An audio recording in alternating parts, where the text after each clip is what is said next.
Call the Board of Supervisors meeting to order. If you would join me in the Pledge of Allegiance. I pledge allegiance to the flag of the United States of America and to the republic for which it stands, one nation, under God, indivisible, with liberty and justice for all.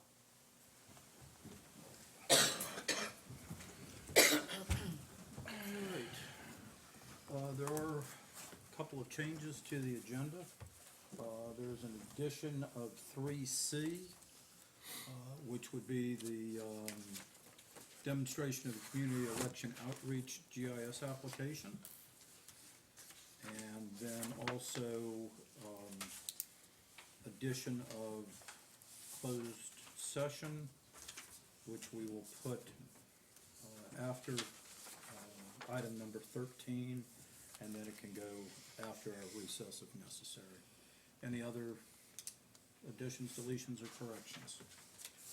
Motion to approve is modified. Second. All in favor? Aye. Approved unanimously. All right, we have special presentations and appearances.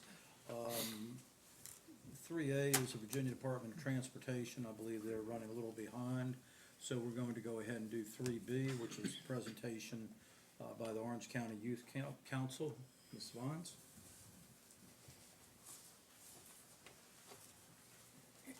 Good evening, Mr. Chairman, members of the board. I'm happy to introduce Victoria Fobb this evening and Chase Vines from our Youth Council.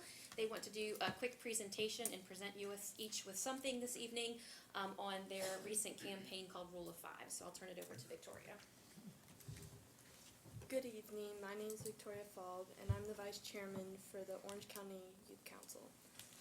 I am here tonight to give you an exciting update about our campaign Rule of Five.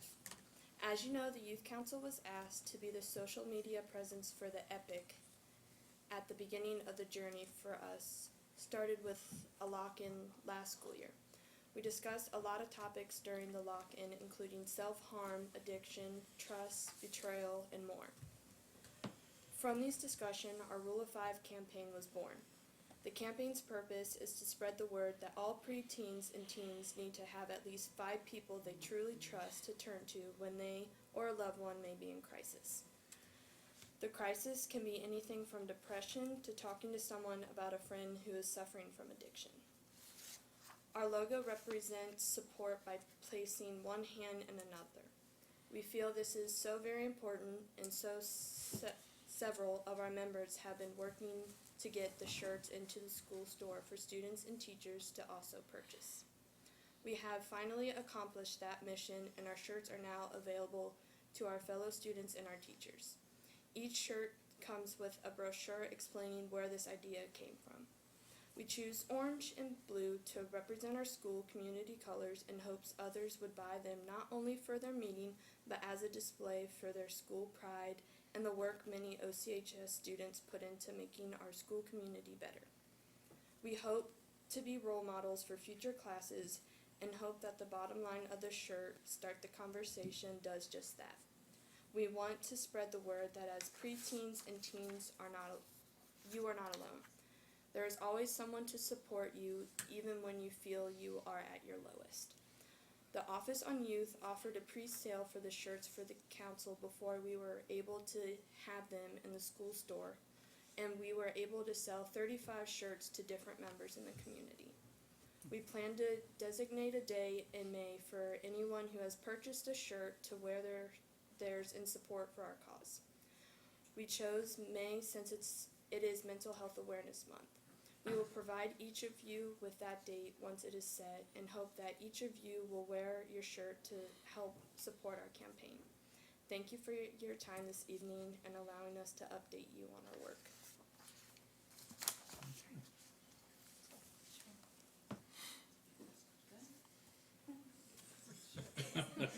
We don't bite. Yes. I don't know, I've been away for a while. I'm That's right. I think I'm one brochure short. I will get you one. Okay. Tell you what, You get a special one. Thank you. Large, extra large, what have you got? Extra large. Here, let me see one of the t-shirts, please. So this is what the t-shirts look like. This is the design that they came up with. They do say OC on the front. and then their slogan, Rule of 5 on the back. Good. So large. What do you like, an extra large? Thank you. I think you want to get you and say, listen, why don't you turn around for us? Oh, okay.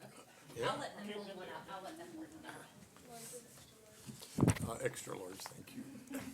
Thanks for asking, though. Double what he said. Thanks for asking. I will keep it, because we only have one left then. What's We that? only have larges and extra larges, so I will. keep No, it. no, no, Are no, you no, good? no, Okay. no, I'm good, yeah. Perfect. All right, if you guys want to hold one up for Jennifer, would you like one? I'm not important enough to get a shirt. Sure you need one. Thank you.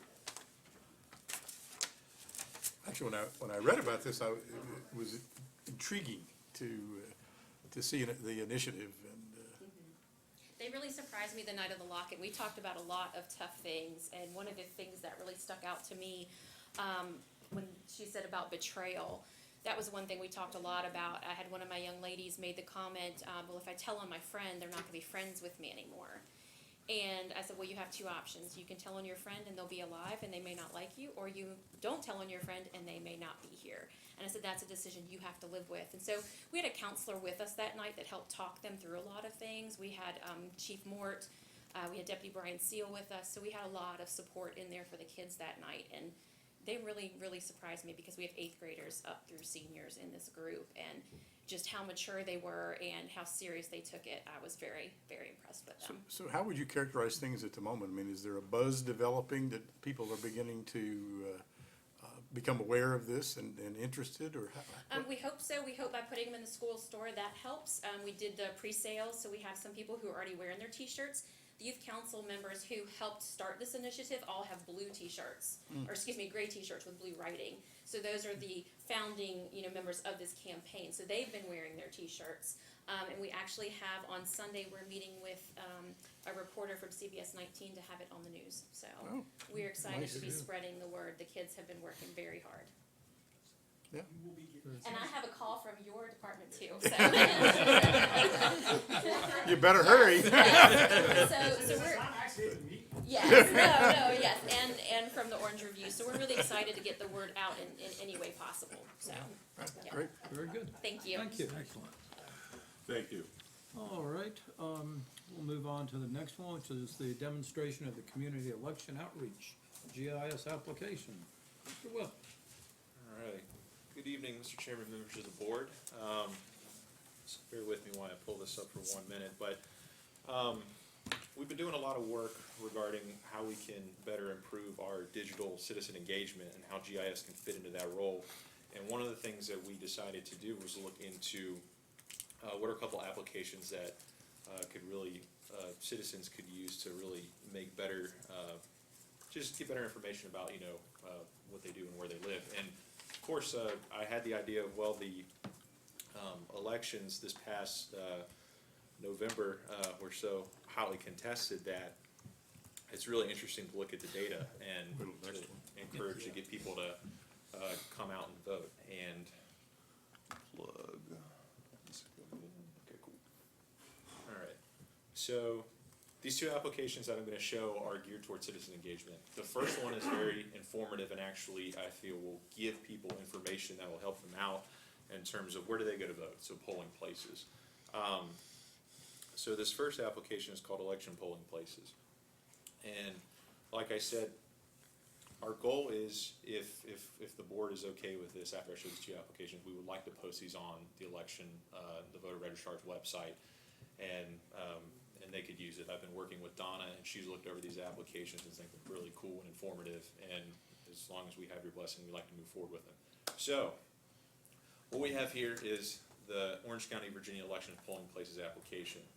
It's pretty simple. Right now, this is the home screen, so they're web-based applications. So basically, it's a link. You could navigate to it on a smartphone, desktop, whatever you want. So citizens would follow this link, and it would open you up on this home page. So right now, we have the county boundary, and then we have the polling places in the county highlighted on the map. So they're represented by the orangish yellow circles. The cool thing about this is, if I'm new to the county, I'm on a district line, I don't necessarily know where to go to vote. I can have two options. I can take my mouse and click anywhere on the application. And once I do that, it'll actually highlight my district for me. So the information that we have over here, it'll say, hey, my polling place is at Locust Grove Primary School. The next election day is March 3rd. We have our address, we have our hours. I need to register to vote by February 10th. For more information, I can click and it'll link me to the voter registrar's website. And then have some contact information. It verifies at the bottom that I am within District 4 West in this case. And then we also have a link to a sample ballot. So this is pretty neat because, you know, as opposed to having to go onto the, you know, another website and search through a bunch of text and kind of, you know, lumber through, you know, exactly where am I, it has all this information compact nice and neatly for you. The other cool thing about it is that besides giving all the information here, we also have a second tab that says directions. So I can click this directions tab and it'll actually give me turn-by-turn directions from where I enter into how to get to my polling place. So in this scenario, it says, you know, it's gonna be about a 15-minute drive, and it's about just over 8 miles. And I can hover over my mouse to the turn-by-turn directions, and we can kind of see as I go through each step, the arrow changes colors. And then I'm pretty, you know, I like to write stuff down and have stuff written out for me. So if I wanted to, I could click this print button, and it'll actually show my route, but more importantly, at the bottom, it'll give you the directions as well as, you know, distances and the time for each step. So, you know, if you're navigating somewhere and you like to have that with you in the car, pretty cool to have. And then similarly, you know, I just clicked in the first scenario, just anywhere on the map, but if I wanted to, again, I could, you know, actually manually search it and it'll auto-populate for me as I begin to type out. So I do 1112 West Main, find it, and it'll say, hey, I'm, you know, in District 3, and here's all my information. So this one is definitely geared towards helping individuals solve a problem. And I think it could be, you know, if we're able to link this to the website and eventually to our GIS sites as well, this is helping solve a problem. So kind of shifting to the next application. In terms of that one, Jim, would the registrar be, would she participate in updating the, whatever it is, the ballots or the dates, and these kind of things, or how would that be addressed? So, yeah, so in this scenario, Donna and I would establish, you know, exactly, you know, obviously the next election day is going to change. So once that date changes, her and I would have to, or whomever from their office would have to create, you know, a line of communication saying, you know, we've shifted from this event, now we need to focus on this event and change all the information within it. So it would definitely be an established line of communication between the two of us to make sure the information does get populated as necessary. And kind of similar, you know, if they have a polling location change, an hour change, you know, that would all have to be, you know, relayed to myself. But all this information is pulled directly from their website. It's just kind of compacted in this nice little neat application to, you know, not have to kind of read through so much text, and gives a good application of, you know, kind of that digital citizen GIS initiative. Could they get to this through either the registrar's website or the county website? Are they linked in such a way that a citizen could find it through either path? We're planning to, as long as we'll have a link on the registrar's website and our county website too. Yeah, all right. Interesting. So like I said, this is a little bit more kind of providing a service to folks. Kind of continuing along with that theme of you know, digital citizen initiative, we also have the election results app. And I thought this one was kind of cool because the Commonwealth Attorney's Office was so close. And I like looking at election data because it's pretty, you know, if it's split and has all your nice and neat colors, it's pretty cool to look at. But this is more of kind of fun's not the right word, but more geared towards, you know, telling that story as opposed to solving a problem, where this really highlights voter turnout and will encourage people to see the results summarized nice and neat. So in this instance, what we have here is the results of the Commonwealth Attorney's election from this past November. So all the areas in kind of the greenish tint represent Diana, and then all the colors in the purple represent Paige. So we can see at the bottom here, just how the votes actually turn and what those results, what the turnout was. On the right side of the screen, we actually have the ballots cast and compared to the number of registered voters for the entire county. So then we can see that equals the voter turnout. Similarly, if I wanted to go and I wanted to focus on a particular district, I could go to any one district, and it'll actually, we can kind of see the numbers will shift based on my selection. So in this case, I'm looking at 1 East. You had 50% voter turnout, and then we can see our numbers here kind of shift in terms of that, and the voter turnout. And the map is kind of dynamic in that, you know, I can click any of the districts and it'll say, hey, for this instance, for 3 West, you know, Page received the most votes. He got 725 votes, which was 54% of the votes in that district for the Commonwealth Attorney's Office. Going back to kind of the overall county, we can go and look at all the elected offices that I have listed. So on the sidebar here, these are all the ones that were contested positions. So the House seat, the Senate seat, we can change it and we can click around and kind of see the results. Put the Commonwealth Attorney's one first because it was pretty 50-50, so all the colors are not just the same. But similar, if in the bottom here we can also go and look at the voter turnout, and this will actually tell you for the county as a whole, you know, more people came and voted for the Soil Water Conservation Director than anything else. And Commonwealth Attorney's kind of got the, and, you know, granted, it's 2,000 votes here and there, but again, and I forgot to say this, all this information is directly from the Virginia Department of Elections website. Okay, all right. It's all verified, it's all certified. This is nothing on our end. Once that got posted, we pulled that down. Okay, so you're pulling it down from the state website, there's not gonna be any conflicts? Yes, sir. Good. Absolutely. This is all verified by the state. So we know that Robert Bradford is more popular than we are. I could have told you that before the election. So, like I said, these are all verified from the state, and this is something too that as we move through the year, we can continue to kind of add the results as we move forward. So, this one is definitely geared more towards kind of informational voter outreach. You know, here's what's going on in your backyard, as opposed to looking at it in a tab or a table. Here's a nice little visual. So, we would definitely like to move forward with posting these and releasing these with the board's blessing. Now, you say you show 24,000 registered voters. Is there any information on who somebody could check and see whether they're registered or not? Not on this application, no, sir. All right, any other questions, comments? Very good. Looks like a big, it'll be a nice resource. Yeah. Everybody good? Both with- of them. And where are you from an implementation standpoint?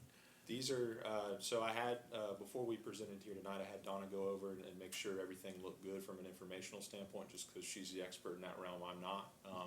And she said everything looked good, so we can launch them as soon as y'all are ready. We'll just put the link on each of the websites, and that'll be that. So they're ready to go as is. Everybody good with that? Absolutely. Sure, On yeah. the way. Yeah, Thank you for your time. All righty. thank you. Thank you, Jim. Interesting. Yeah, very See good. if those numbers get above 50% with all this additional help. And he deserves a lot of credit for taking the initiative to do that. You probably will eliminate a lot of phone calls to the registrar's office just because people can look up where they vote online. Sure. Oh, absolutely. Yes, we greatly appreciate you. Cool. Well, thank you for your time. Thanks, Jim.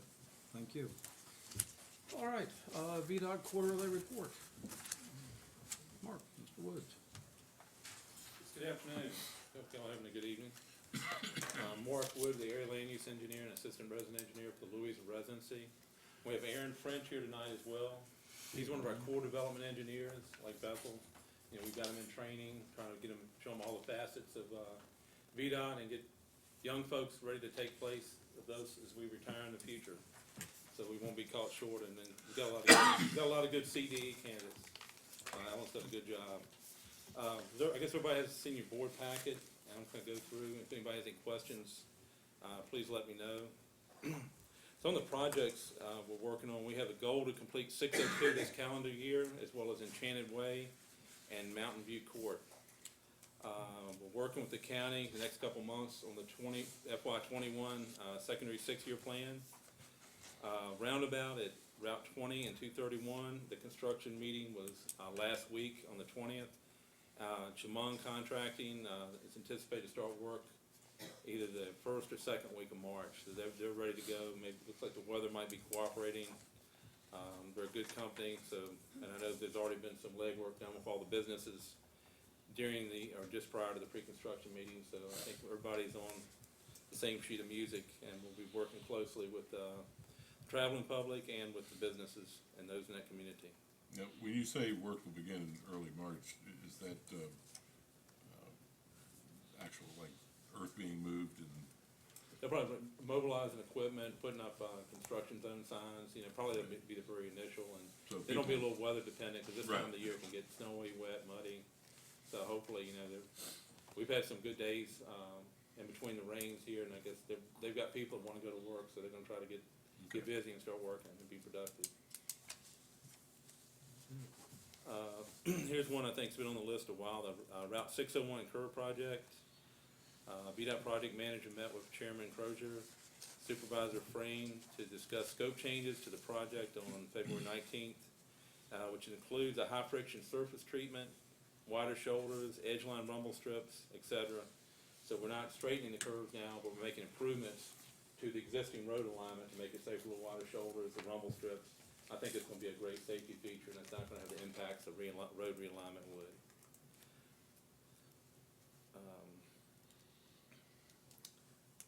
Traffic, CSOI, working on intersection modifications at Route 522 636 to make it easier on trucks and tractor trailers to make those turning movements. We're continuing to use radar feedback at various locations. Typically, we leave them there about 3 weeks. That's about the life of the battery on those radar feedback signs, and then also that's about how long people will actually start paying attention to them. And because some people will slow down, and after about 3 weeks, some people will just totally ignore them because, hey, I had that ticket in 3 weeks. Keep doing what I've been doing. Maintenance activities, Gordonsville and Roseville have completed over 650 work orders this fiscal year so far, and we're thankful for all the work they do out of Gordonsville and Roseville and in our community. The only other thing I wanted to kind of emphasize on in your board pack, it should be the resurfacing schedule, and if anybody has any questions about that, and I guess myself and Aaron will try to answer those, but, that's prioritized by the condition of the pavement, and we try to, some places require hot mix asphalt, some it's tar and chip, and sometimes we have to extend the life of our pavement by using like the slurry seal to buy 4 or 5 years before we can do like a hot mix overlay, because we can do a lot of tar and chip for what the hot mix surface mix costs. Anybody have any questions? Do you expect to have the details in terms of the resurfacing soon? One of the issues that I've had, at least in my district, which is mostly rural, is people like a little bit of advance notice, either some signage or something, because especially when you're chipping tar, and then they don't understand that loose gravel, after it's worked in for a while, is actually going to be swept and removed in some cases, and all these kind of things. So there's a little bit of an information and communication dilemma that we face each repaving season. So I give you that to have some of your bright, young, creative minds to help, either with signage or Absolutely. some other way of communicating. News releases, Whatever. I think it's, link them to your websites or whatever would be helpful. So a little bit of advance notice. On the schedule that we will put out, it gives you all the routes from begin to end. And then on the list, there are ones that are highlighted to receive advance notice. We look at the population on the route and decide whether or not they need a notice.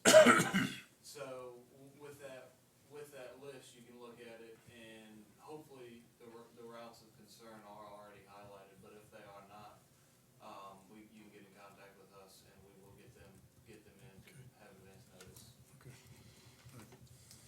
That's a good point. I know particularly VDOT's been sensitive to that in the subdivision, because I know Warrenton residency a few years back had a lot of issues, and some of the people were trying to get out to go to work, the contractor was setting up, blocking vehicles, making people late for work, and so I think, I know, in the corporate or district-wide, it's taken a lot more interest in trying to be proactive on notifying folks, but that's a good point, and we'll certainly, Well, that's what happens. I mean, in a lot of cases, these roads are narrow enough that once you set up to, do your work, there's not a lot of road left to that's exactly right. handle the traffic, so. Okay. Very good. Thank you, Mark. All right, Appreciate thank it. you. Appreciate your time. If you have any questions, Alan's gonna be back, I think, around the, 10th. We'll be finished up in Charlottesville, but, we look forward to continuing to serve you good folks here in Orange, and we appreciate everything you do for us. We appreciate your work as well. Okay, thank you. Thank you. Thank you. All right, consent agenda, if there's no questions, I'd entertain a motion. So moved. Second. All in favor? Aye. All right, passes unanimously. New business, award of the contract for insurance consulting services. Ms. Amos.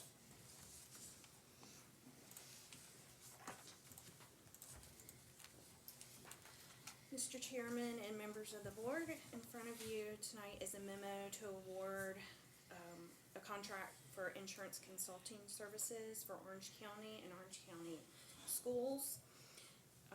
On November the 7th, we released a solicitation seeking proposals from qualified firms for these services, which was advertised in the Orange County Review, EVA, and emails were sent out to various insurance firms. We received 7 responses. After concluding the review, interview, and negotiation processes, the selection committee, which was composed of county and school staff, feels it's most advantageous to enter into a contract with Mark III. Mark III provided a concise, clear, and detailed proposal that best fit the scope of work that we were looking for. We're excited to work with Mark III.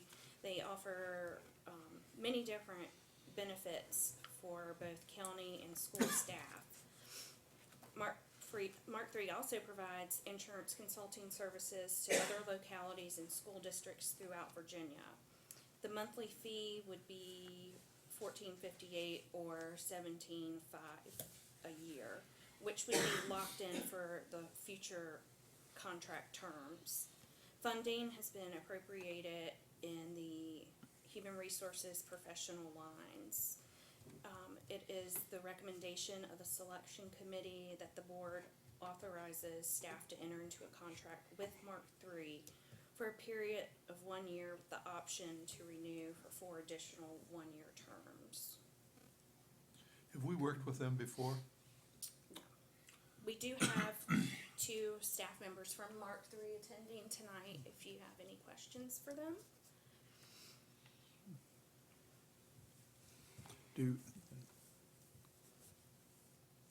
In terms of their role, do you anticipate it being somewhat similar to in years past, helping us make decisions with respect to the caps and the Yes. reinsurance or whatever their proper terms are and all these kind of things? Okay, Yes. because that, And it's, going into a contract with them is going to save us a substantial amount of money. Any other questions? So moved. Second. All in favor? aye, Aye. Passes unanimously. thank Thank you. you very much. Thank you. Congratulations back there in the corner. Saving money sounds Same good. here. Yeah, that's right. Yes, it does. All right. Old business is, the FY 21 potential establishment of fire and EMS districts and levy. Mr. Ray? Mr. Chairman, Yes, you we're might want to, very close. before we get too far into this, You wanna just step aside for just a second, Lynn? Okay. That's good. It is 5:30, time for our public comment period. I will open the public comment period. Do we have anyone signed up? No, sir, Mr. Is there Chairman. anyone that would like to speak?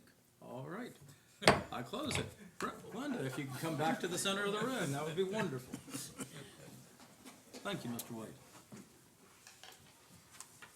Okay, I think there was some discussion at the last meeting about, the potential establishment of a, fire and EMS, special tax district.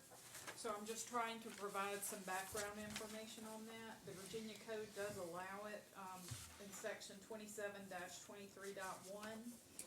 And, it allows for the special district to be, established. It can be, any district you, select, but in this case, I think we'd be talking about a county-wide, fire district. But the idea is to actually earmark a special levy to be used for fire, EMS, emergency services, types of expenditures.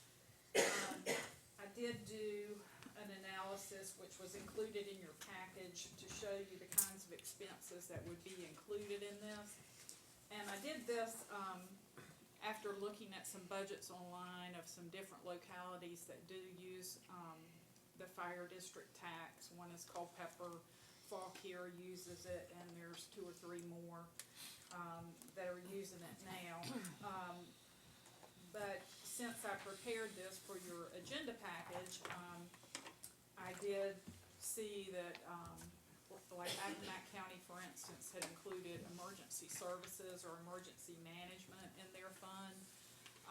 Another thing with our new radio system, we have a request, coming in with the FY21 budget for a radio, maintenance position.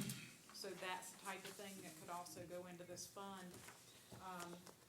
But even when you add those things into this equation as presented to you in the package, it still comes up to a tax rate, which rounds up to 11 cents. The code does require that if we were to adopt this special district rate, that the funds raised through that be kept separate from all other funds. So we would do that by creating a special revenue fund, similar to the fund we use for social services, where everything is just in one fund. So if there are funds left over from the special levy, they would be in the fund balance of that fund rather than drop into the general fund. I would continue to budget for debt service and capital in the county capital project fund and debt service fund, but I would do a transfer from the special levy fund to those funds so that those pennies, allocated for those particular purposes are actually paying for that. In talking to Tom, the board can establish such a district by resolution or by ordinance. Of course, if you prefer to do it by ordinance, that does require a public hearing. And we were just trying to get it in front of you as quickly as possible, since we are on a compressed calendar with this year's budget due to the reassessment.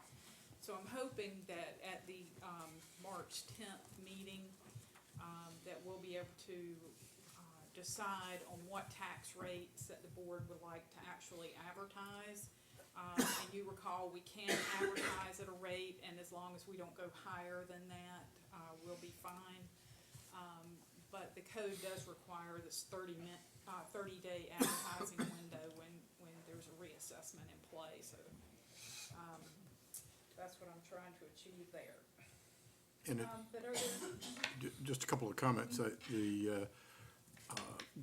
The way this would work from a tax rate standpoint is the 11 cents or whatever number we would choose if we go this route would come out of the real estate tax number. So it would take today's 80 cents and change down to 79 or 69 or whatever that math works. But I think the other point I want to make is that part of what prompted this were recent discussions with some of the volunteer organizations, particularly on the fire side. And it's very clear that, as we all know, we're in a period of sort of transitioning, if you will, in terms of the relationship between the county and the volunteer organization and the responsibilities that are shared. And the rate of change in that relationship is likely to accelerate, if anything. And what I think this is simply a way of giving some visibility to to the citizens and say, you know, these are vital services, and we want to sort of define them and package them and make them visible and frankly, protect them going forward, because as Glenda said, these monies collected for this purpose would absolutely have to go to this purpose and no other. And, Is that a legal restriction? Yes. Okay, all right. Right, so, I mean, it binds our hands a little bit in terms of flexibility, but that's probably, But you can move money the other way. certainly. Put the general fund into this if we were, Well, and you can adjust the rate each year.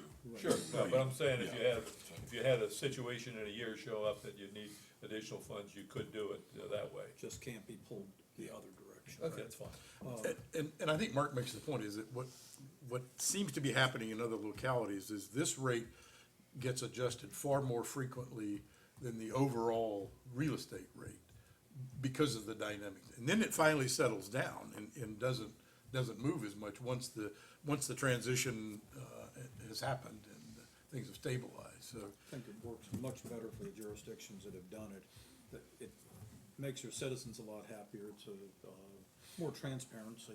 Right. And I also note that this is not a conversation that just started a couple of weeks ago. As you know, as we know, at our board retreat, a couple of years ago, we started this conversation, and there's been work going on to see what other counties are doing. So we're to the point now where this is probably the year to consider this, and it has an impact on the budget because this gets lifted out and treated separately. One question for Tom. If we were to go ahead and do the resolution, can we at a future date, switch it over and make it, an ordinance? Yes. Okay, so, that would probably fit better in the scheme of things, is to go ahead and do the resolution so that for the budget preparations, we could go ahead and do it. And then, get through some of the thick work, then go, if need be, to an ordinance advertisement down the road. Could we still do an ordinance in the March? I mean, we could rather see this go into place as an ordinance, public hearing. I mean, at least before the tax bills go out. Well, and that's, Well, I guess, I'm not sure.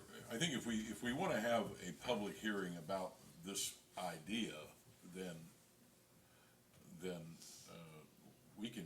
we can hold a public hearing for that anytime we want to. Anytime. So we can adopt by resolution, but still have a public hearing to get input. We don't have to necessarily adopt an ordinance to have a public hearing, that's what my point is. But, I mean, there will be a public hearing for the tax rate. exactly. So that will certainly be an opportunity for people to express their opinions. My point is kind of a hydra there, because there's multiple ways we can go about this. I think we need to have a public hearing, but there will be a public hearing one way or another.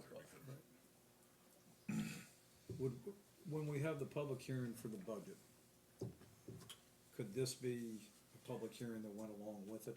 Well, It's a separate. it's a separate tax rate. It could have its own portion I'll of do it. it separately.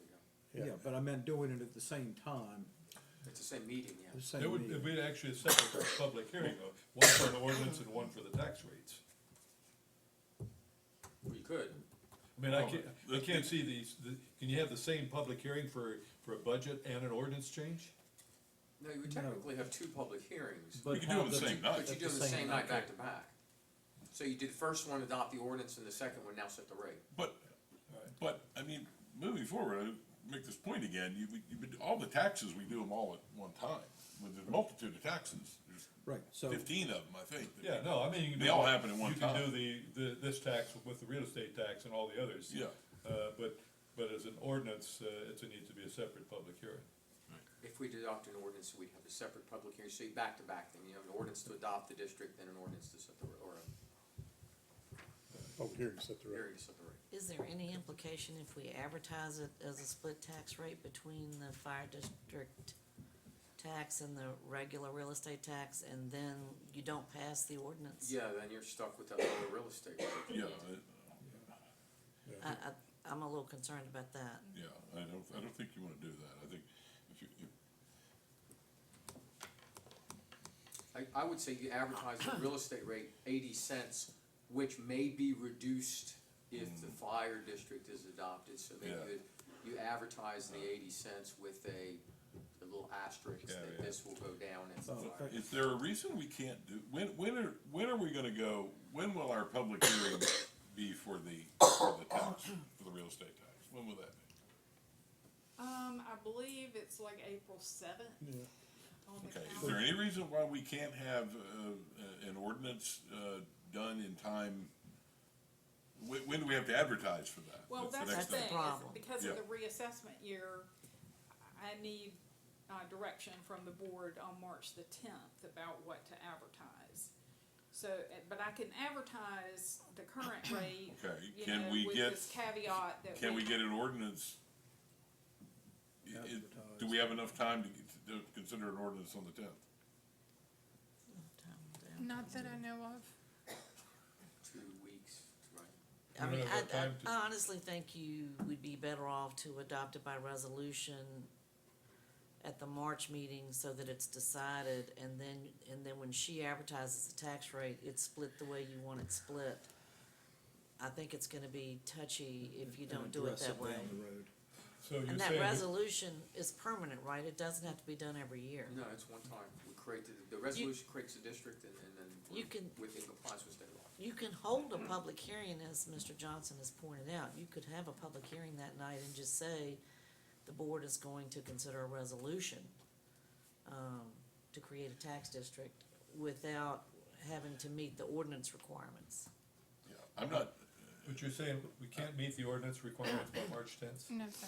No. No, so- but you have to advertise it 2 All right. weeks, All right, two two times. times. Okay, to me, it's, others may disagree, but I don't see the need of doing this by ordinance.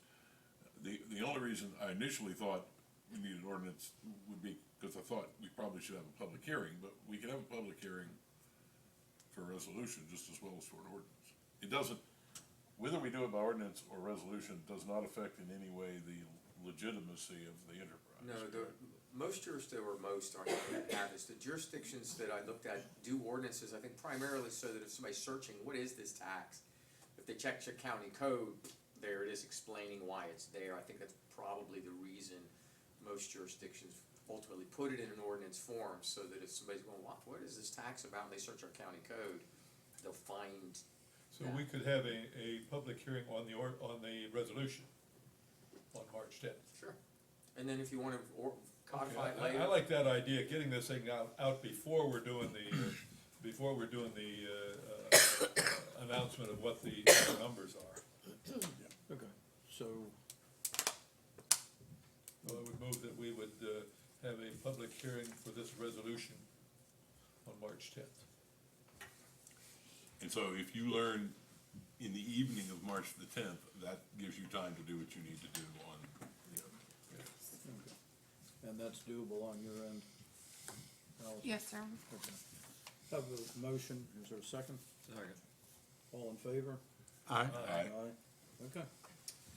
Thank you, Thank Linda. you. All right, no department director constitutional reports, county attorney's No report. report, Mr. Chairman. County administrator's report, Mrs. Thornton. Okay, board comment.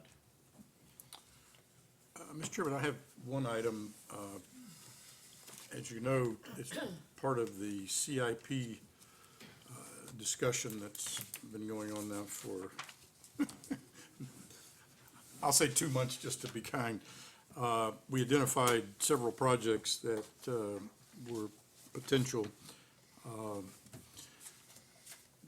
Ms. Bradley asked our financial advisors to take a look at those projects and see whether or not we could secure the funds, meaning borrow the funds to fund those projects. And just to tell you what was included in it, the landfill expansion cell, which is in there and needs to be done right away. There's discussion of relocating the collection site that's now in Lake of the Woods to some other yet to be determined location. There have been discussions with the schools and others about taking part of the what we call the Bluebell Building, which needs a new name, to create a CTE environment for several expanded offerings there. Fairly significant project at Gordon Barber Elementary to include additions and roofs and walkways and lots of things there.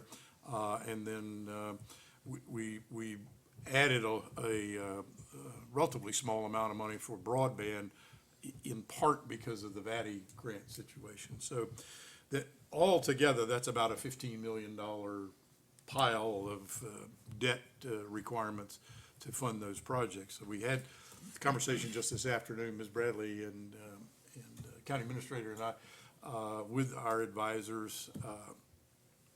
The good news is, I guess it's good news, we can borrow this amount of money. In round numbers, it's 15 million, to do all 5 of these projects. We talked about, do we do it as one borrowing or split apart as several borrowings? The thinking is that, given the efficiencies of a single borrowing, that's probably the way to do it. The interest rate environment today is about as attractive as it's been certainly in my lifetime, which is, has seen a little bit of these. So it appears that we're in a position that we, at this point, need to at least decide, are we interested enough in these projects to begin the process of refining how we would borrow, when we would borrow, what it would cost to borrow, and these kind of things.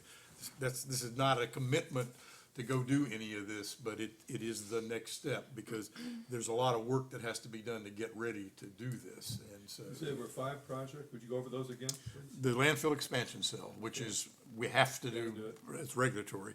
And then the relocation of the collection site, the one that's the compactor that's now in Lake of the Woods, somewhere out of Lake of the Woods. Okay. There's some definition left to do that. Then the CTE for the Bluebell, inside the Bluebell building, is the 3rd. Gordon Barber Elementary is the 4th. And then potentially about $2 million for broadband, to continue building out our infrastructure in the public right of ways. Now, you're looking at that for this coming year's CIP? Well, some of these projects would have a fairly long design process, sure. like the Gordon Barber one. Yeah. As does the landfill expansion, but that landfill expansion, based on my conversation with Kurt, we need to start the design part of that process fairly soon. Is that a correct? Yes, sir. Okay. So this is stretched out a couple of years, but we're not looking at the 4 and the 5 year point. This is. No. This is stuff that- This is all stuff that would be under construction or money's being spent, Okay. within the next 24 months, certainly, at the outside. All right. I mean, I have some information about, the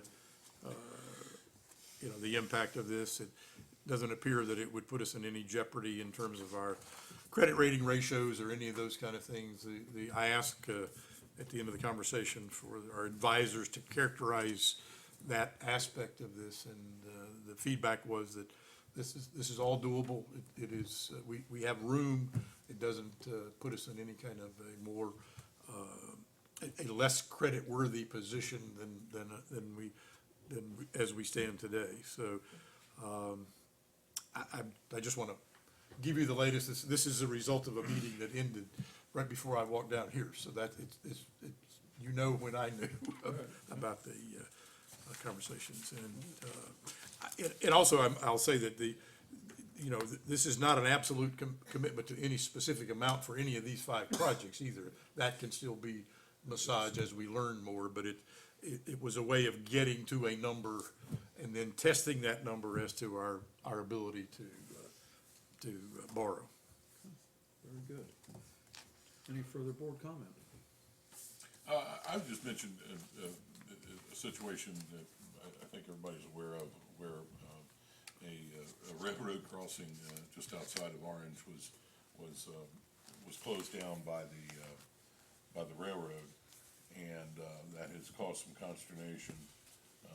The biggest problem that we have is that the existing bridge across the railroad on Greenwood is an 11-ton weight limit, which means that our larger fire trucks and so forth can't go over that. So Brenda has been working on this and has gathered a lot of information, and what I would like to do is just get the board's consensus to have Brenda see if we can find out a way to, I won't go into them in public session, but there's possibility of a sort of a way to have temporary emergency access, so that the people on the other side will have fire protection, that sort. And I'd just like to, for Brenda to be able to go ahead and pursue that and see if we can line that up. Okay, consensus? All right, very good. Good to go there. All right. Informational items, any questions? No, we'll move on to appointments. Are there any appointments this evening? Going once, going twice, gone. Calendar, item 13. Any questions on the calendar?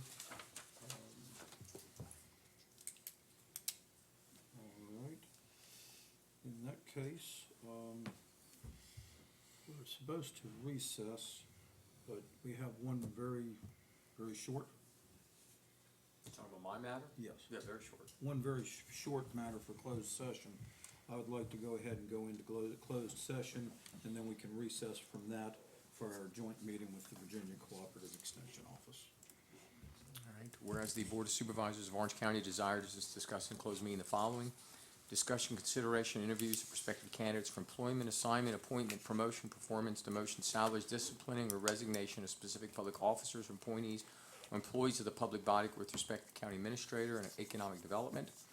In consultation with legal counsel pertaining to actual or probable litigation where such consultation or open meeting would adversely affect the negotiating or litigating posture of the public body concerning S power.